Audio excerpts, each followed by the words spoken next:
Magandang araw, Pilipinas! Narito ang inyong balitang kapupulutan ng kaalaman. Sa ating pangunahing balita ngayong araw, dalawang prominenteng mambabatas ang nagbigay ng pahayag hinggil sa umunoy sabwatan sa Senado. Sa isang press conference, nagsalita sina Deputy Speaker Rodante Marcoleta at Senate President Juan Miguel Zubiri ukol sa umunoy sabwatan ni Senator Jinggoy Estrada at Senator Chis Escudero. Ayon kay Marcoleta, may mga ebidensyang nagpapakita ng pagtatakip umano ng dalawang senador sa kanilang mga katiwalian. Sinabi din ni Zubiri na mahalagang imbestigasyon sa isyong ito upang mapanatili ang integridad ng Senado at mapanagot ang mga nagkasala. Bilang tugon, maring ipinagbulaanan ni Estrada at Escudero ang mga aligasyon. Ayon kay Estrada, isa lamang itong paninira upang siraan ang kanilang reputasyon sa publiko. Samantala, iginiit naman ni Escudero na bukas siya sa anumang imbestigasyon upang linisin ang kanyang pangalan. Abangan ang mga susunod na kabanata sa kwentong ito at manatiling nakatutok para sa mga karagdagang detalye. Well, itong hang balitang ating pagkakatutukan. Ngunit bago ang lahat, siguraduhin mag-subscribe at i-hit ang notification bell para tuloy-tuloy ang pagtutok mo sa mga bago at nagbabagang balita dito sa Bangon Pinas.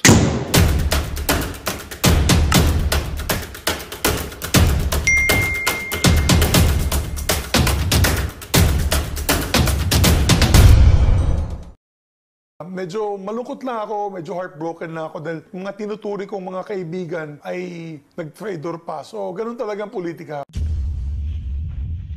Matapos matanggal sa posisyon bilang Senate President si Senator Mig Zubiri, isiniwalat ang nangyayaring anomalya at sabuatan sa Senado dahil umano sa hindi pinayagang virtual na pagdalo ni Senator Bong Revilla sa mga sesyon ng Senado kung kaya gumulong ang rigodon sa Senado. Ayon kay Senator Bato de la Rosa, may foot injury kasi noon si Revilla eksaktong isang linggo matapos mag-resign bilang Senate President si Senator Mig Zubiri. Nagkaroon ng diskusyon sa Senate session tungkol sa pagbibigay ng permiso kay Senator Bong Revilla na online muna umattend ng session. Nagpapagaling pa kasi siya mula sa kanyang injury sa paa. May I know the exact rule, Mr. President, concerning a colleague with medical devices, apparatus, and apparently under rehabilitation? Is he really required to be physically present during hearings? I'm referring, Mr. President, to the Honorable Senator Ramon Bong Revilla. Lagi ko pong nakikita rito, kulang na lang po wheelchair. Bumuka raw ang tahi mula sa operasyon, kaya hindi siya makalakad ng maayos. Hindi pumayag sinoy Senate President Mig Zubiri dahil bukod sa hindi raw ito alinsunod sa rules ng Senado, nakakalabas naman daw si Revilla. The rules is very explicit. We only amendment the rules for online sessions for COVID. Sagot naman ni Revilla, I just want to inform the body. Hindi po tayo nagpapaawa dito. This is just a mere parang consideration. Sino ba naman ang gustong umabsent dito? That's why I want to be online. During our last session, I attended, I tried, pero namaga yung paa. So it's okay, Mr. President. Kahit na mabulok yung paa dito, no problem para sa bayan. Sa huli, pinayagan din si Senator Bong Revilla na mag-virtual attendance habang nag-recover sa operasyon. Ayon kay Senator Bato de la Rosa, ito raw ang naging mitsa ng planong patalsikin sa pwesto si Zubiri bilang Senate President. Sumama ang loob nila Robin Padilla, nila ni Jinggoy, ang artista group. Doon na nag-start. I am not trying to pinpoint yung pagsisisi na sa akin sinisisi. Kung ang tingin nila ang PDLX ang dahilan,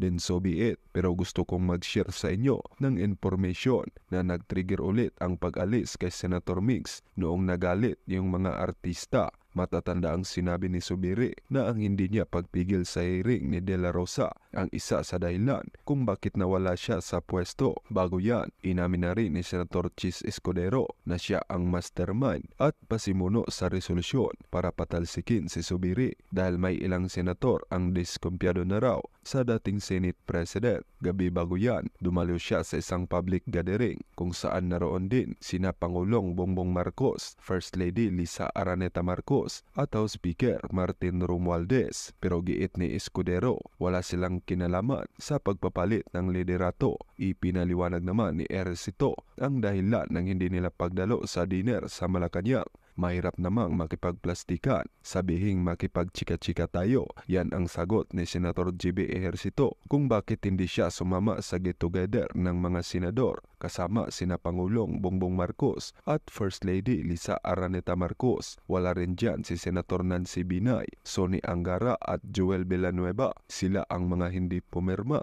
sa resolusyong palitan si Senator Mig Zubiri bilang Senate President. Paliwanag ni Ejercito, baka maging awkward lang kung dumalo sila. Napakahirap namang makipag-small talk doon sa mga taong alam mong nagtanggal sa'yo. Ikaw bilang Pilipino, naniniwala ba kayo na may kinalaman si PBBM at F. Elisa Marcos sa pagpapatalsik kay Senator Mig Zubiri dahil sa PDLX? Isulat ang inyong reaksyon at komento.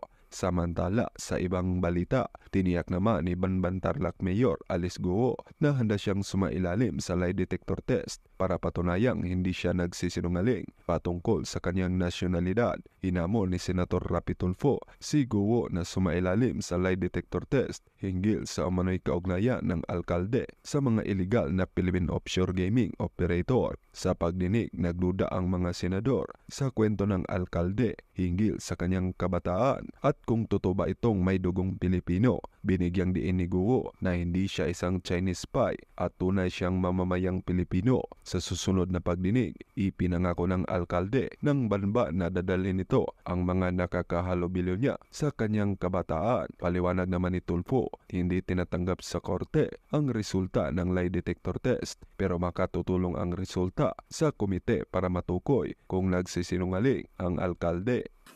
The first 9 years of your life, what is the first image that comes? Tell us about your farm life. Must be a charming, idyllic life, right? Opo, nasalo po ako ng farm. Di po ako pinag-aral po ng tatay ko po.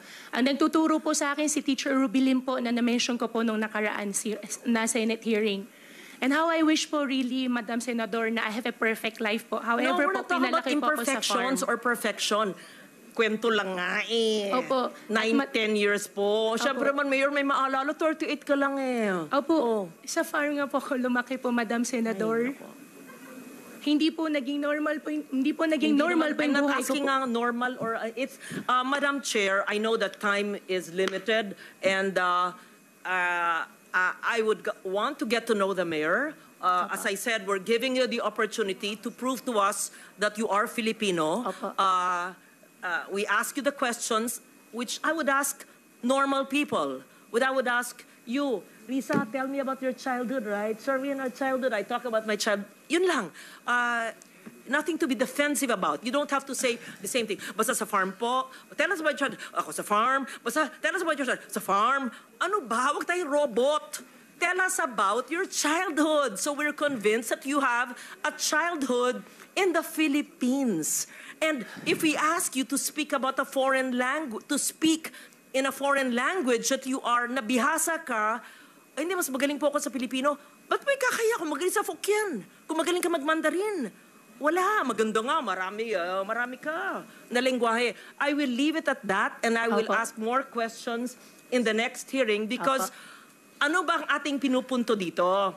Na dapat ang ating mga ahensya ng gobyerno ay hindi nagpapahintulot ng mga sindikatong kriminal na nagbibigay ng mga peking birth certificate at ibang dokumento na nabibigyan tuloy minsan ng mga Philippine passports o nakakabigay ng ID ng Philippine government agencies na de-deprive tuloy ang ibang Pilipino sa mga benepisyo. At hindi lang yan, maari pa, without judging you or prejudging you, na mahalal sa mga posisyon na maaring maging national security issue.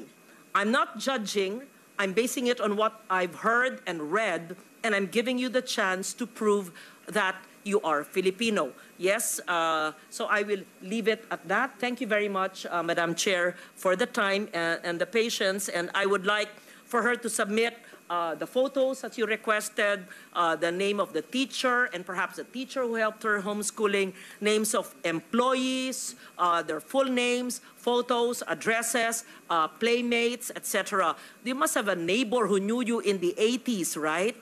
Imposible mo walang may kilala. Hindi pwedeng sumulpot ko na lang ng 2005, tapos I'm Filipino, I'm here.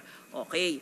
yun po, I leave it at that. I'm not yet convinced, but I really, sincerely want to be convinced because it would break my heart if we have a foreigner who is an elected official. It would break my heart kung ganon. It's really a national security risk. So I'll be very strict with DFA and with PSA sa inyong you better straighten that out yung mga sindikato nandyan sa mga ahensya ng gobyerno na nagbebenta ng mga birth certificates. Lumaki po ako sa farm. 14 years old pa lang po ako. Nag-aalaga na po ako ng baboy.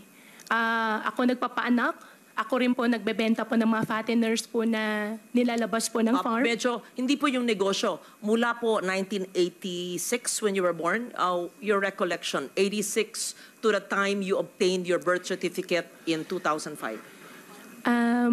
Madam Senador po, nung maliit pa lang po ako, nung 1986 po, wala na po talagang malala. Although ayaw ko po talaga ma-mention yung word na wala po ako malala, pero wala po talaga No, I'm not ako malala. asking about the day you were born. Obviously, nobody knows that. Any of us.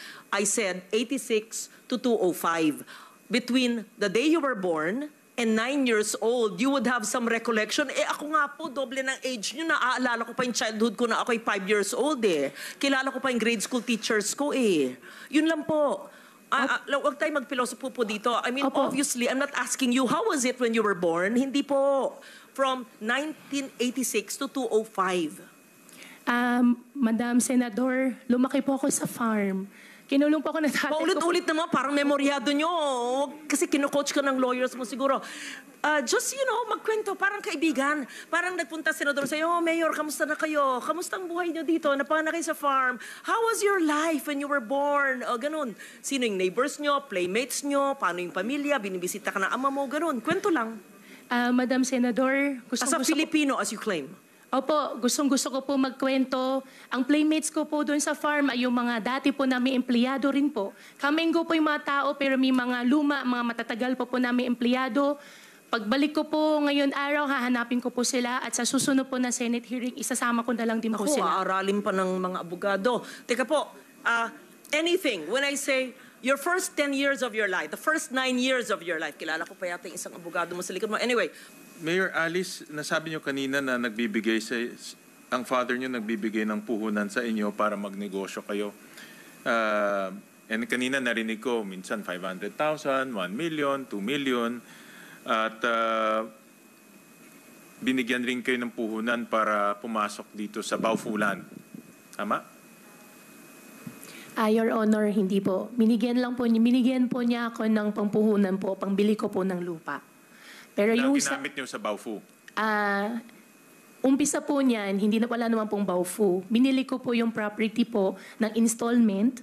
Tapos nung nabili ko na po yung property, that's the only time po na in-invite ko po yung mga Chinese po, yung mga investors po na mag-invest po doon sa lupa ko po. I'll get to that. Pero gusto ko lang makita kasi o maintindihan kung ano ang klaseng tulong binibigay ng father mo sa iyo sa pagnenegosyo o dito sa pagbibili ng lupa. Nagbigay ba siya para sa pagtakbo mo bilang mayor?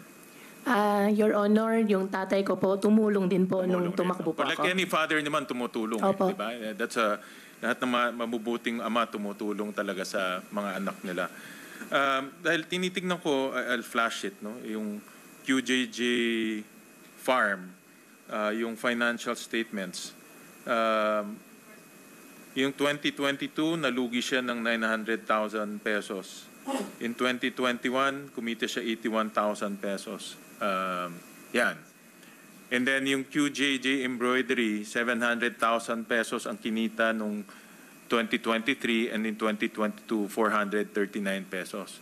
So kung ako tatanungin, hindi sa Pilipinas galing yung kita ninyo. No? In fact, wala kayong kinikita dito sa Pilipinas. No? At dahil sa dalas niya pumupunta sa China, tingin ko hindi pagkakaibigan lang eh. Meron din siyang negosyo sa China na kumikita na dinadala dito yung pera. Kasi pag titignan natin, tinignan ko lahat eh. Inisip ko saan galing kaya yung pera na pag-invest. No? Diba? You wanna make a, ano? Opo, Your Honor, ang tingin ko po dyan, dalawa. Una po, yung sa GIS po ng pag-submit po ng GIS, I will check po with the accountant po kung ano po yung, paano po yung nagiging declaration. Definitely po, I believe po na kumikita po ang negosyo kasi ilang taon na, almost more than 15 or more than 20 years na po yung negosyo. I believe po na kumikita. Pero hindi, again, in the eyes, kasi alam mo, Mayor Alice, iba yung kwento, iba yung dokumento eh. Opo. Madaling magkwento. Pero kung yung dokumento, hindi yung lumalabas, yung kwento, walang pupuntahan yun, walang saysay yun. Diba? Kagaya yung kwento na anak ka ng kasambahay, hindi rin lumalabas sa dokumento. Diba? Pwede tayong magkwento na mali yung accountant, pero hindi lumalabas sa dokumento. So, yan ang, yung kwento madali yun eh, pero yung dokumento pinakamahalaga. Opo. At yung tatay ko po, may negosyo nga po siya sa China. Kaya Yun na-mention kinukunin ko po. yung kanyang travel doon dahil napakadalas eh. Kung negosyante ka at malaki kita mo, talagang pupunta ka doon kahit na every week lumililipad ka dahil may kita ka. And that's fine. Kung kumikita siya doon, may negosyo siya doon, dinadala niya dito, maganda yun dahil investment yun. Diba? Investment para sa Pilipinas. Pero dapat legal, dumaan sa proper channels. Hindi naman pwedeng dadalhin niya dito at hindi dadaan sa proper channels dahil money laundering yun ang tawag. Opo. Diba? At doon ako pupunta ngayon dahil tinitignan ko yung nasabi mo kanina, yung participation mo sa Baofu is only land. Opo. Pero nung tinitignan ko yung inyong GIS, ikaw rin ang presidente ng kumpanya. Opo. Before 2022, Opo. Tama? So Opo. before 2022, ikaw yung presidente ng kumpanya. On record. Opo. Na on record, kalahati rin ng kumpanya sa'yo. Opo. Yan po yung usapan po namin ni Zhang Ziyang na yung share ko po doon sa lupa, yan yung mag-hold po ng majority po ng stocks po. Okay. And alam mo, bilang presidente, merong responsibilidad yan. Ikaw sasagot para sa kumpanya mo. At dapat alam mo lahat na nangyayari sa kumpanya mo dahil presidente ka eh. Diba? Hindi naman pwedeng ituro mo sa iba-iba yung responsibilidad dahil inakop mo yung pagiging presidente. Diba? So, ang tanong ko, saan nang galing? Dahil tinitignan ko ulit yung Baofu Land. Financial statement ng Baofu. Yung kanyang capital is only 1.2 million. Madam Chairman, kinausap ko yung mga kaibigan natin sa engineering at papakita ko itong kanilang let's show itong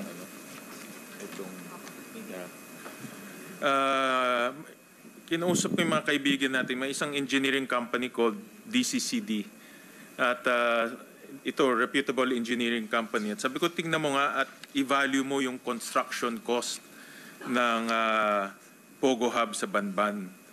So, tinignan nila, i-share ko sa committee, no, dahil at ito, without even looking at the plans, pwede naman sila mag-tabletop survey.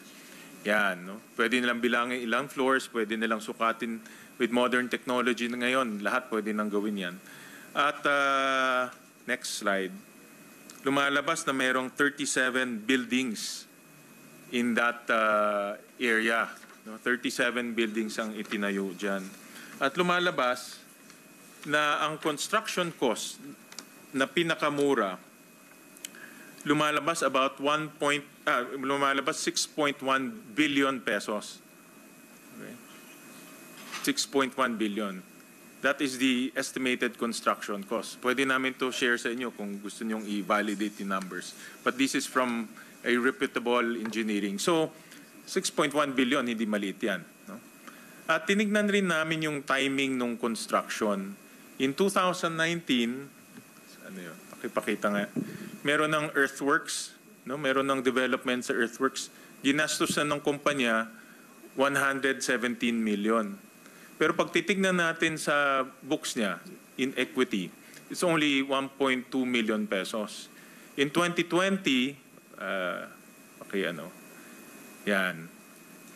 mayroon ng mga buildings, mayroon ng superstructures, mayroon ng mga other structures. Ang estimate ng DCCD is about 746 million na nagastos. And yet, the equity is only 1.2 million pesos. Kung ikaw ang negosyo, ikaw ang negosyante, bago mo gawin yan, maglalagay ka muna ng equity, di ba? Common sense naman lahat yan. Maglalagay ka muna ng equity para mayroong pera yung kumpanya para gumamit. Pero in this case, may construction na, pero wala pa rin yung perang ginamit.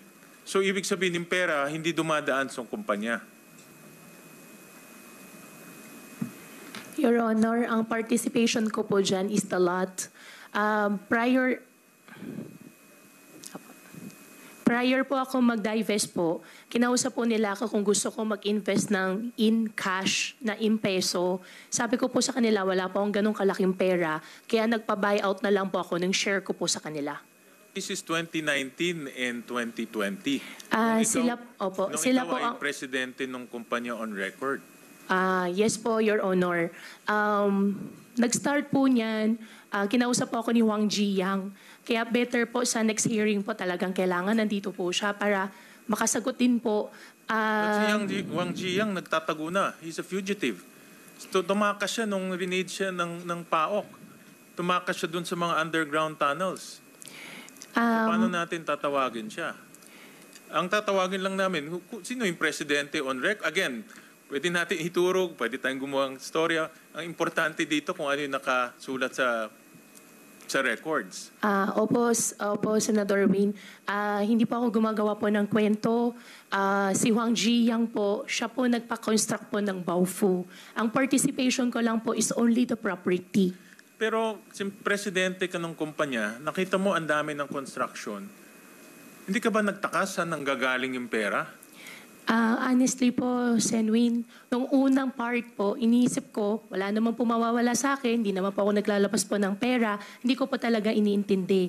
Kaso lang po, nung kalagitnaan, sabi po niya sa akin, tinanong po niya ako kung gusto ko maglabas po ng pera, sabi ko wala akong ganun kalaking pera, at yung share ko po, paliit po na paliit mangyayari, sabi ko, magpa-buy out na po ako sa inyo. Kaya siya din po ang nakahanap po ng bibili po nung share ko po. On record, pakita ko, yung mga building permit, ikaw nag-apply eh. Yes po, nung una po ako po nag-apply. Ikaw nag-apply. So Opo. on record, ikaw ang not only president, but ikaw rin ang applicant in behalf of Baofulan. Yes po, dahil ako po yung president po. Correct. So ibig sabihin, alam mo dapat lahat na nangyayari bilang president ng kumpanya. So ang simpleng tanong ko, saan nanggagaling yung pera?